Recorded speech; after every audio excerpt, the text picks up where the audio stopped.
मेरे प्यारे देशवासियों, नमस्कार। कोरोना के प्रभाव से हमारी मन की बात भी अछूती नहीं रही है। जब मैंने पिछली बार आपसे मन की बात की थी, तब पैसेंजर ट्रेनें बंद थी, बसें बंद थी, हवाई सेवा बंद थी। इस बार बहुत कुछ खुल चुका है। श्रमिक स्पेशल ट्रेनें चल रही हैं, अन्य स्पेशल ट्रेनें भी शुरू हो गई हैं। तमाम सावधानियों के साथ हवाई जहाज उड़ने लगे हैं। धीरे धीरे उद्योग भी चलना शुरू हुआ है। यानी अर्थव्यवस्था का एक बड़ा हिस्सा अब चल पड़ा है, खुल गया है। ऐसे में हमें और ज्यादा सतर्क रहने की आवश्यकता है। 2 गज की दूरी का नियम हो, मुंह पर मास्क लगाने की बात हो सके वहां तक घर में रहना हो, ये सारी बातों का पालन, उसमें जरा भी ढिलाई नहीं बरतनी चाहिए। देश में सबके सामूहिक प्रयासों से कोरोना के खिलाफ लड़ाई बहुत मजबूती से लड़ी जा रही है। जब हम दुनिया की तरफ देखते हैं तो हमें अनुभव होता है कि वास्तव में भारतवासियों की उपलब्धि कितनी बड़ी है। हमारी जनसंख्या ज्यादातर देशों से कई गुना ज्यादा है। हमारे देश में चुनौतियां भी भिन्न प्रकार की हैं, लेकिन फिर भी हमारे देश में कोरोना उतनी तेजी से नहीं फैल पाया जितना दुनिया के अन्य देशों में फैला। कोरोना से होने वाले मृत्यु दर भी हमारे देश में काफी कम है। जो नुकसान हुआ है उसका दुख हम सबको है, लेकिन जो कुछ भी हम बचा पाए हैं वो निश्चित तौर पर देश की सामूहिक संकल्प शक्ति का ही परिणाम है। इतने बड़े देश में हर एक देशवासी ने खुद इस लड़ाई को लड़ने की ठानी है। ये पूरी मुहिम पीपल ड्रिवन है। साथियों, देशवासियों की संकल्प शक्ति के साथ एक और शक्ति इस लड़ाई में हमारी सबसे बड़ी ताकत है, वो है देशवासियों की सेवा शक्ति। वास्तव में इस महामारी के समय हम भारतवासियों ने ये दिखा दिया है कि सेवा और त्याग का हमारा विचार केवल हमारा आदर्श नहीं है, बल्कि भारत की जीवन पद्धति है। और हमारे यहां तो कहा गया है, सेवा परमो धर्मः। सेवा स्वयं में सुख है, सेवा में ही संतोष है। आपने देखा होगा कि दूसरों की सेवा में लगे व्यक्ति के जीवन में कोई डिप्रेशन या तनाव कभी नहीं दिखता। उसके जीवन में, जीवन को लेकर उसके नजरिए में भरपूर आत्मविश्वास, सकारात्मकता और जीवंतता प्रतिपल नजर आती है। साथियों, हमारे डॉक्टर्स, नर्सिंग स्टाफ, सफाई कर्मी, पुलिसकर्मी, मीडिया के साथी, ये सब जो सेवा कर रहे हैं, उसकी चर्चा मैंने कई बार की है। मन की बात में भी मैंने उसका जिक्र किया है। सेवा में अपना सब कुछ समर्पित कर देने वाले लोगों की संख्या अनगिनत है। ऐसे ही एक सज्जन है तमिलनाडु के सी मोहन। सी मोहन जी मदुरई में एक सैलून चलाते हैं। अपनी मेहनत की कमाई से इन्होंने अपनी बेटी की पढ़ाई के लिए 5 लाख रुपए बचाए थे, लेकिन इन्होंने ये पूरी राशि इस समय जरूरतमंदों, गरीबों की सेवा के लिए खर्च कर दी। इसी तरह अगरतला में ठेला चलाकर जीवन यापन करने वाले गौतम दास जी अपनी रोजमर्रा की कमाई की बचत में से हर रोज दाल चावल खरीदकर जरूरतमंदों को खाना खिला रहे हैं। पंजाब के पठानकोट से भी एक ऐसा ही उदाहरण मुझे पता चला। यहाँ दिव्यांग भाई राजू ने दूसरों की मदद से जोड़ी गई छोटी सी पूंजी से 3000 से अधिक मास्क बनवाकर लोगों में बांटे। भाई राजू ने इस मुश्किल समय में करीब 100 परिवारों के लिए खाने का राशन भी जुटाया। देश के सभी इलाकों से विमेन सेल्फ हेल्प ग्रुप के परिश्रम की भी अनगिनत कहानियां इन दिनों हमारे सामने आ रही है। गांवों में, छोटे कस्बों में हमारी बहनें, बेटियां हर दिन हजारों की संख्या में मास्क बना रही हैं। तमाम सामाजिक संस्थाएं भी इस काम में इनका सहयोग कर रही हैं। साथियों, ऐसे कितने ही उदाहरण हर दिन दिखाई और सुनाई पड़ रहे हैं। कितने ही लोग खुद भी मुझे नमो ऐप और अन्य माध्यमों के जरिए अपने प्रयासों के बारे में बता रहे हैं। कई बार समय की कमी के चलते मैं बहुत से लोगों का, बहुत से संगठनों का, बहुत सी संस्थाओं का नाम नहीं ले पाता हूं। सेवा भाव से लोगों की मदद कर रहे ऐसे सभी लोगों की मैं प्रशंसा करता हूं, उनका आदर करता हूं, उनका तहे दिल से अभिनंदन करता हूं। मेरे प्यारे देशवासियों, एक और बात जो मेरे मन को छू गई है वो है संकट की इस घड़ी में इनोवेशन। तमाम देशवासी गांवों से लेकर शहरों तक, हमारे छोटे व्यापारियों से लेकर स्टार्टअप तक, हमारी लैब्स कोरोना के खिलाफ लड़ाई में नए नए तरीके इजाद कर रहे हैं, नए नए इनोवेशन कर रहे हैं। जैसे नासिक के राजेंद्र यादव का उदाहरण बहुत दिलचस्प है। राजेंद्र जी नासिक में सतना गांव के किसान हैं। अपने गांव को कोरोना संक्रमण से बचाने के लिए उन्होंने अपने ट्रैक्टर से जोड़कर एक सैनिटाइजेशन मशीन बना ली है और ये इनोवेटिव मशीन बहुत प्रभावी तरीके से काम कर रही है। इसी तरह मैं सोशल मीडिया में कई तस्वीरें देख रहा था। कई दुकानदारों ने 2 गज की दूरी के लिए दुकान में बड़े पाइपलाइन लगा लिए हैं, जिसमें एक छोर से वो ऊपर से सामान डालते हैं और दूसरी छोर से ग्राहक अपना सामान ले लेते हैं। इस दौरान पढ़ाई के क्षेत्र में भी कई अलग अलग इनोवेशन शिक्षकों और छात्रों ने मिलकर किए हैं। ऑनलाइन क्लासेस, वीडियो क्लासेस, उसको भी अलग अलग तरीकों से इनोवेट किया जा रहा है। कोरोना की वैक्सीन पर हमारी लैब्स में जो काम हो रहा है उस पर तो दुनिया भर की नजर है और हम सबकी आशा भी। किसी भी परिस्थिति को बदलने के लिए इच्छा शक्ति के साथ ही बहुत कुछ इनोवेशन पर भी निर्भर करता है।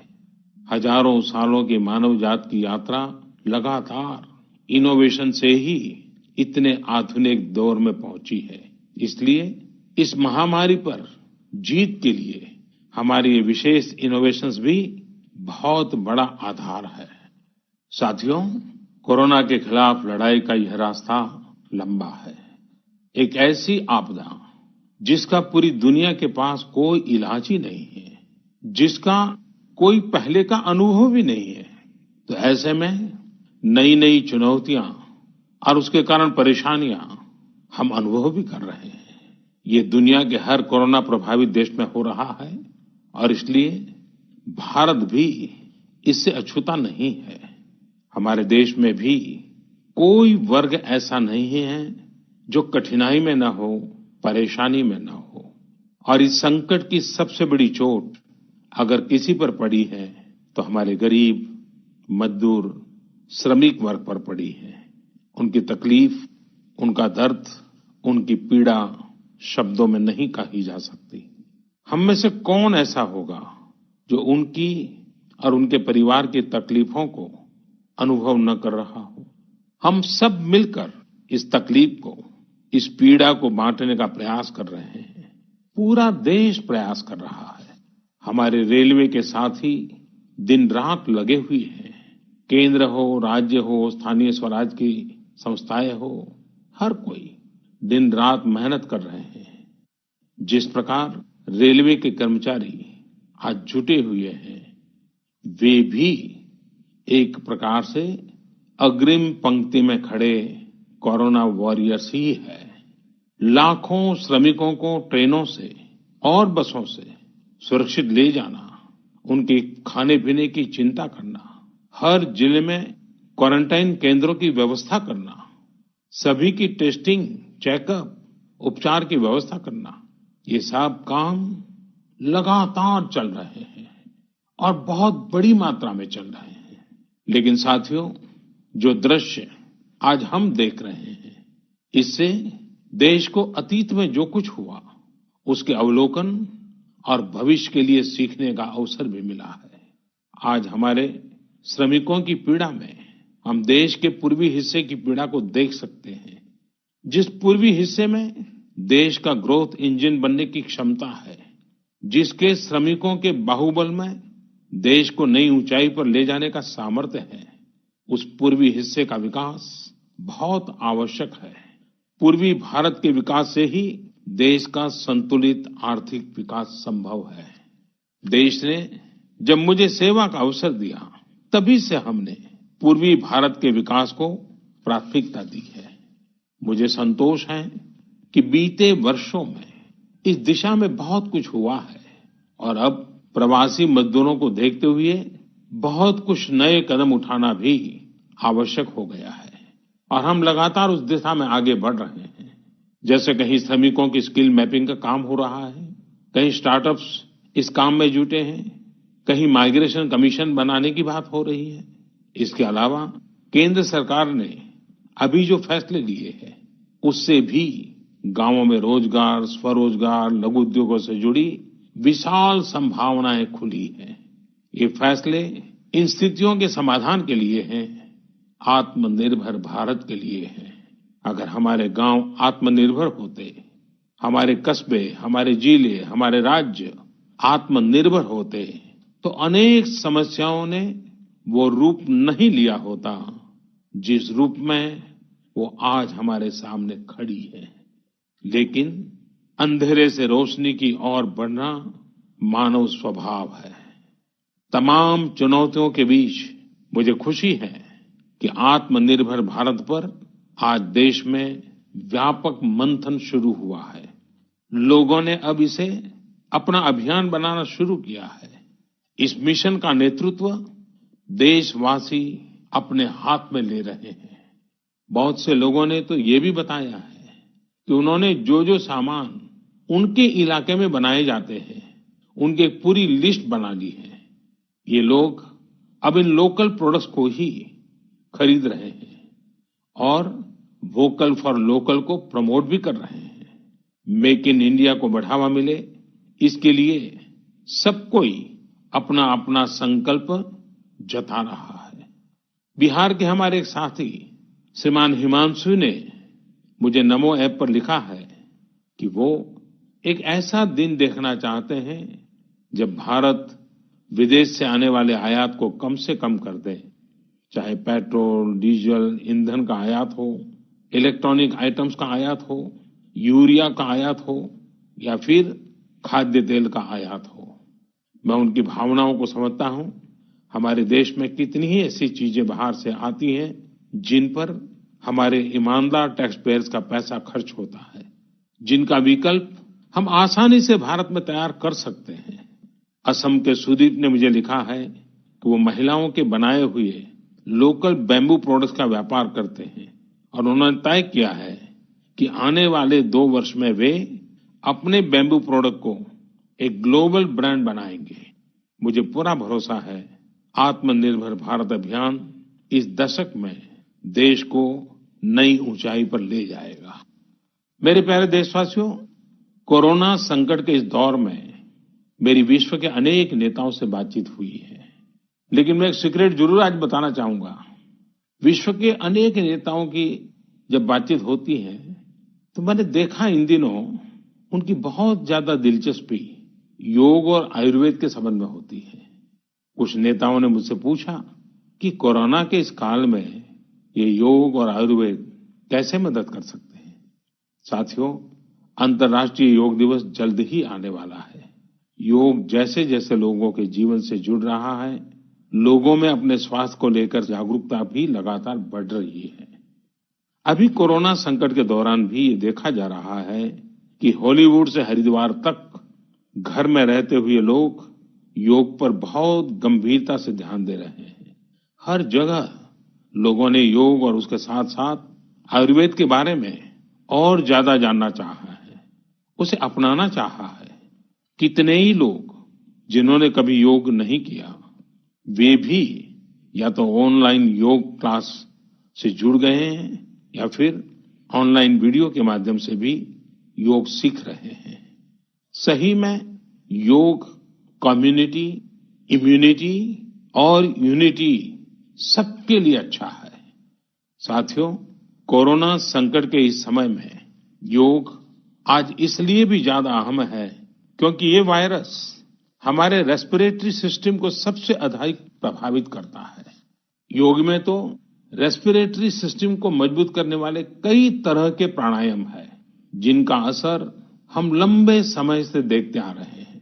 ये टाइम टेस्टेड टेक्निक्स हैं, जिसका अपना अलग महत्व है। कपालभाति और अनुलोम विलोम प्राणायाम से अधिकतर लोग परिचित होंगे, लेकिन भस्त्रिका, शीतली, भ्रामरी जैसे कई प्राणायाम के प्रकार है, जिसके अनेक लाभ भी है। वैसे आपके जीवन में योग को बढ़ाने के लिए आयुष मंत्रालय ने भी इस बार एक अनोखा प्रयोग किया है।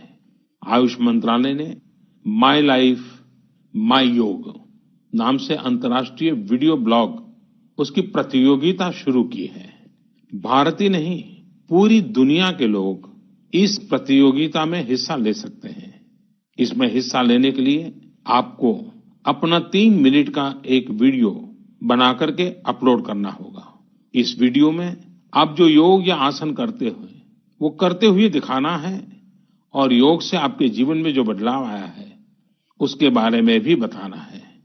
मेरा आपसे अनुरोध है, आप सभी इस प्रतियोगिता में अवश्य भाग लें और इस नए तरीके से अंतर्राष्ट्रीय योग दिवस में आप हिस्सेदार बनिए। साथियों, हमारे देश में करोड़ों करोड़ गरीब दशकों से एक बहुत बड़ी चिंता में रहते आए हैं। अगर बीमार पड़ गए तो क्या होगा? अपना इलाज कराएं या फिर परिवार के लिए रोटी की चिंता करें? इस तकलीफ को समझते हुए, इस चिंता को दूर करने के लिए ही करीब 1.5 साल पहले आयुष्मान भारत योजना शुरू की गई थी। कुछ ही दिन पहले आयुष्मान भारत के लाभार्थियों की संख्या 1 करोड़ के पार हो गई है। 1 करोड़ से ज्यादा मरीज मतलब देश के 1 करोड़ से अधिक परिवारों की सेवा हुई है। 1 करोड़ से ज्यादा मरीज का मतलब क्या होता है मालूम है? 1 करोड़ से ज्यादा मरीज मतलब नॉर्वे जैसा देश, सिंगापुर जैसा देश, उसकी जो टोटल जनसंख्या है उससे 2 गुना लोगों को मुफ्त में इलाज दिया गया है। अगर गरीबों को अस्पताल में भर्ती होने के बाद इलाज के लिए पैसे देने पड़ते, इनका मुफ्त इलाज नहीं हुआ होता, तो उन्हें एक मोटा मोटा अंदाज है करीब करीब 14,000 करोड़ रुपए से भी ज्यादा अपनी जेब से खर्च करने पड़ते हैं। आयुष्मान भारत योजना ने गरीबों के पैसे खर्च होने से बचाए हैं। मैं आयुष्मान भारत के सभी लाभार्थियों के साथ साथ मरीजों का उपचार करने वाले सभी डॉक्टरों, नर्सेज और मेडिकल स्टाफ को भी बधाई देता हूं। आयुष्मान भारत योजना के साथ एक बहुत बड़ी विशेषता पोर्टेबिलिटी की सुविधा भी है। पोर्टेबिलिटी ने देश को एकता के रंग में रंगने में भी मदद की है। यानी बिहार का कोई गरीब अगर चाहे तो उसे कर्नाटका में भी वही सुविधा मिलेगी जो उसे अपने राज्य में मिलती। इसी तरह महाराष्ट्र का कोई गरीब चाहे तो उसे इलाज की वही सुविधा तमिलनाडु में मिलती। इस योजना के कारण किसी क्षेत्र में जहां स्वास्थ्य की व्यवस्था कमजोर है, वहां के गरीब को देश के किसी भी कोने में उत्तम इलाज कराने की सहूलियत मिलती है। साथियों, आप ये जानकर हैरान रह जाएंगे कि 1 करोड़ लाभार्थियों में से 80% लाभार्थी देश के ग्रामीण इलाकों के हैं। इनमें भी करीब करीब 50% लाभार्थी हमारी माताएं, बहनें और बेटियां हैं। इन लाभार्थियों में ज्यादातर लोग ऐसी बीमारियों से पीड़ित थे जिनका इलाज सामान्य दवाओं से संभव नहीं था। इनमें से 70% लोगों की सर्जरी की गई है। आप अनुमान लगा सकते हैं कि कितनी बड़ी तकलीफों से इन लोगों को मुक्ति मिली है। मणिपुर के चुरा चांदपुर में 6 साल के बच्चे केलेनसांग, उसको भी इसी तरह आयुष्मान योजना से नया जीवन मिला है। केलेनसांग को इतनी छोटी उम्र में ब्रेन की गंभीर बीमारी हो गई। इस बच्चे के पिता दिहाड़ी मजदूर हैं और मां बुनाई का काम करती है। ऐसे में बच्चे का इलाज कराना बहुत कठिन हो रहा था, लेकिन आयुष्मान भारत योजना से अब उनके बेटे का मुफ्त इलाज हो गया है। कुछ इसी तरह का अनुभव पुडुचेरी की अमूर्था वल्ली जी का भी है।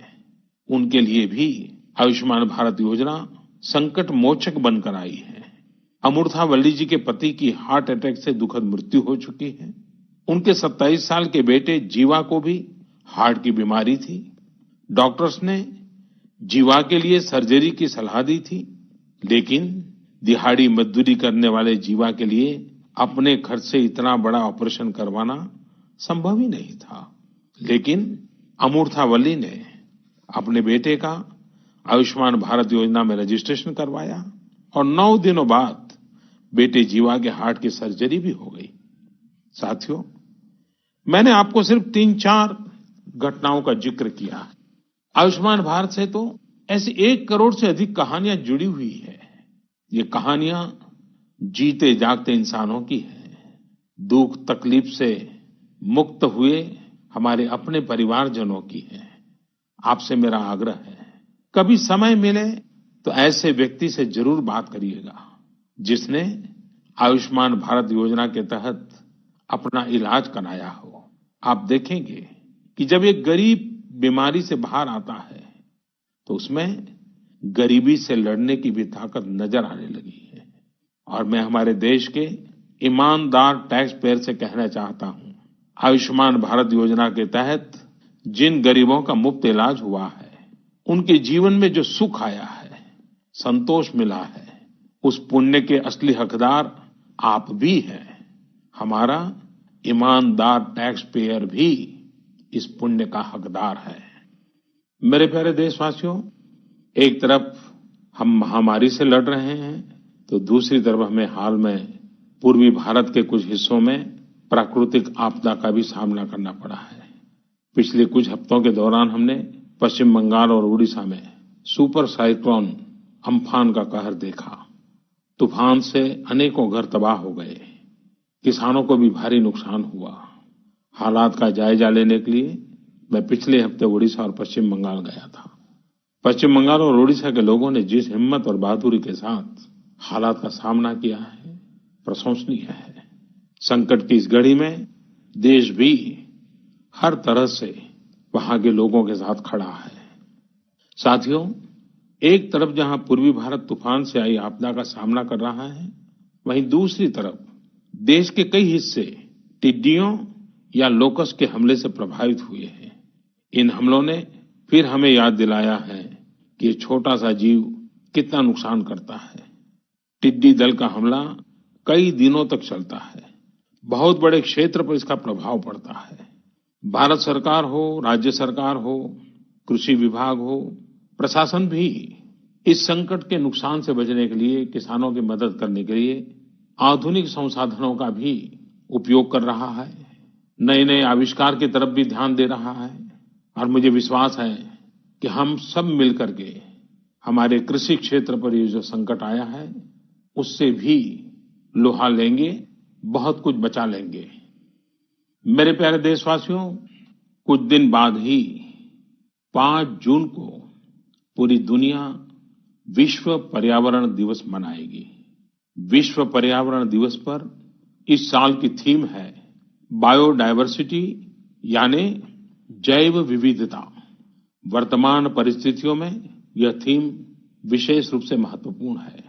लॉकडाउन के दौरान पिछले कुछ हफ्तों में जीवन की रफ्तार थोड़ी धीमी जरूर हुई है, लेकिन इससे हमें अपने आसपास प्रकृति की समृद्ध विविधता को, जैव विविधता को करीब से देखने का अवसर भी मिला है। आज कितने ही ऐसे पक्षी जो प्रदूषण और शोर शराबे में ओझल हो गए थे, सालों बाद उनकी आवाज को लोग अपने घरों में सुन रहे हैं। अनेक जगहों से जानवरों के उन्मुक्त विचरण की खबरें भी आ रही हैं। मेरी तरह आपने भी सोशल मीडिया में जरूर इन बातों को देखा होगा, पढ़ा होगा। बहुत लोग कह रहे हैं, लिख रहे हैं, तस्वीरें साझा कर रहे हैं कि वो अपने घर से दूर दूर पहाड़ियां देख पा रहे हैं, दूर दूर जलती हुई रोशनी देख रहे हैं। इन तस्वीरों को देखकर कई लोगों के मन में ये संकल्प उठा होगा, क्या हम उन दृश्यों को ऐसे ही बना रख सकते हैं? इन तस्वीरों ने लोगों को प्रकृति के लिए कुछ करने की प्रेरणा भी दी है। नदियां सदा स्वच्छ रहें, पशु पक्षियों को भी खुलकर जीने का हक मिले, आसमान भी साफ सुथरा हो, इसके लिए हम प्रकृति के साथ तालमेल बिठाकर जीवन जीने की प्रेरणा ले सकते हैं।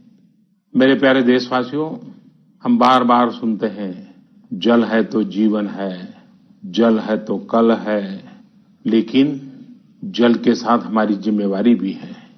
वर्षा का पानी, बारिश का पानी, ये हमें बचाना है। एक एक बूंद को बचाना है। गांव-गांव वर्षा के पानी को हम कैसे बचाएं? परंपरागत बहुत सरल उपाय हैं। उन सरल उपाय से भी हम पानी को रोक सकते हैं। 5 दिन 7 दिन भी अगर पानी रुका रहेगा तो धरती माँ के पास बुझाएगा, पानी फिर जमीन में जाएगा। वही जल जीवन की शक्ति बन जाएगा। और इसलिए इस वर्षा ऋतु में हम सबका प्रयास रहना चाहिए कि हम पानी को बचाएं, पानी को संरक्षण करें। मेरे प्यारे देशवासियों, स्वच्छ पर्यावरण सीधे हमारे जीवन, हमारे बच्चों के भविष्य का विषय है। इसलिए हमें व्यक्तिगत स्तर पर भी इसकी चिंता करनी होगी। मेरा आपसे अनुरोध है कि इस पर्यावरण दिवस पर कुछ पेड़ अवश्य लगाएं और प्रकृति की सेवा के लिए कुछ ऐसा संकल्प अवश्य लें जिससे प्रकृति के साथ आपका हर दिन का रिश्ता बना रहे।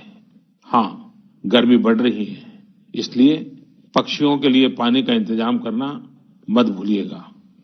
साथियों, हम सबको ये भी ध्यान रखना होगा कि इतनी कठिन तपस्या के बाद, इतनी कठिनाइयों के बाद देश ने जिस तरह हालत संभाला है, उसे बिगड़ने नहीं देना है। हमें इस लड़ाई को कमजोर नहीं होने देना है। हम लापरवाह हो जाएं, सावधानी छोड़ दें, ये कोई विकल्प नहीं है। कोरोना के खिलाफ लड़ाई अब भी उतनी ही गंभीर है। आपको, आपके परिवार को कोरोना से अभी भी उतना ही गंभीर खतरा हो सकता है। हमें हर इंसान की जिंदगी को बचाना है। इसलिए 2 गज की दूरी, चेहरे पर मास्क, हाथों को धोना, इन सब सावधानियों का वैसे ही पालन करते रहना है जैसे अभी तक करते आए हैं। मुझे पूरा विश्वास है कि आप अपने लिए, अपनों के लिए, अपने देश के लिए ये सावधानी जरूर रखेंगे। इसी विश्वास के साथ आपके उत्तम स्वास्थ्य के लिए मेरी हार्दिक शुभकामनाएं हैं। अगले महीने फिर एक बार मन की बात अनेक नए विषयों के साथ जरूर करेंगे। धन्यवाद।